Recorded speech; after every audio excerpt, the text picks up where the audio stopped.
మీ డబ్బు ఎప్పుడు నిలకడగా ఉండాలంటే ఈ 5 తప్పులు ఎప్పుడు చేయకండి. అందులో ఒకటి, మీరు మంచం మీద లేచినప్పుడు పక్క బట్టలు ఎప్పుడు మడత పెట్టి లేవండి. అలా మడత పెట్టకుండా విడిచిపెట్టి వెళ్ళకండి. నెంబర్ 2, మీరు దేవాలయానికి వెళ్ళేటప్పుడు ఖాళీ చేతులతో వెళ్ళకండి. ఏదైనా తీసుకొని వెళ్ళండి.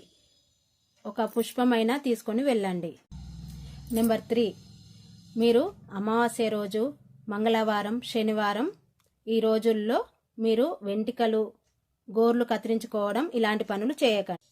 ఇంకా నెంబర్ 4, ఏ పూజ చేసినా, ఏ శుభకార్యాలు చేసినా దక్షిణం వైపు ముఖం పెట్టి కూర్చోకూడదు. నెంబర్ 5, ఏ లావాదేవీలు, ఏ లాభ నష్టాలు ఉన్నా కూడా గుమ్మం దగ్గర కూర్చొని చేయకూడదు. ఇలాంటివి అస్సలు గుమ్మం దగ్గర చేయకూడదు. ఇలాంటివన్నీ చేస్తే మీ డబ్బు అస్సలు నిలకడగా ఉండదు.